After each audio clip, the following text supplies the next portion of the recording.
Bulgarian media has identified the bomber behind an attack on Israeli tourists in Bulgaria as a Swedish Islamist. Officials have not yet confirmed his identity, but this latest revelation detracts from Israel's accusations that Iran was behind the bus attack.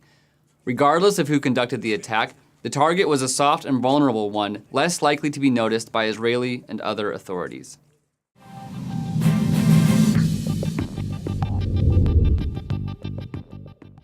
In the afternoon of July 18th, a Swedish citizen identified as Mehdi Ghazali detonated an explosive device in a backpack that killed up to 6 Israeli tourists, the driver of the bus, and himself.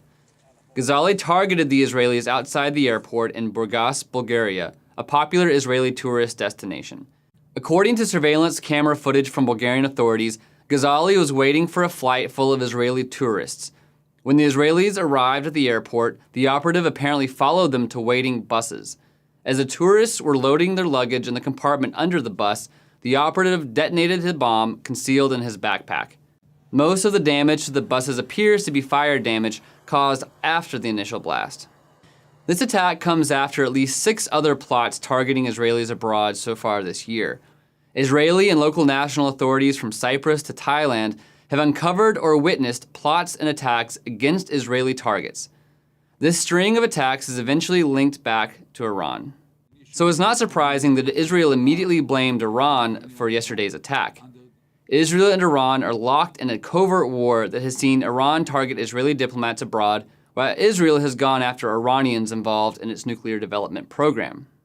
The revelation that the bomber may actually be a Swedish citizen and jihadist doesn't necessarily exclude Iran, as he may have been recruited to simply deliver the device to the Israeli bus.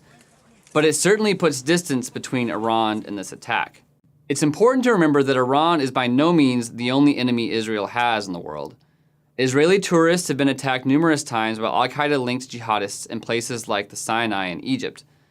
Palestinian militant groups pose a serious threat to Israeli tourists all over the world.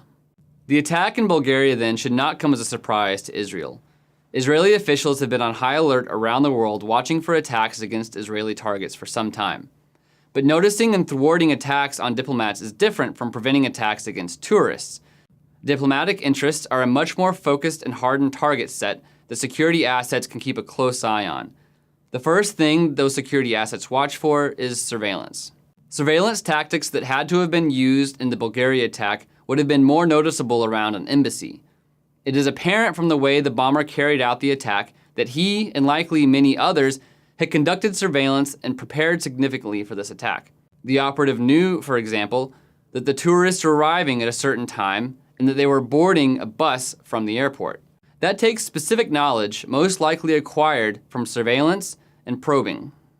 As airport security has increased to prevent attacks on aircraft, the waiting and ticketing areas of airports in front of the security checkpoint are more vulnerable.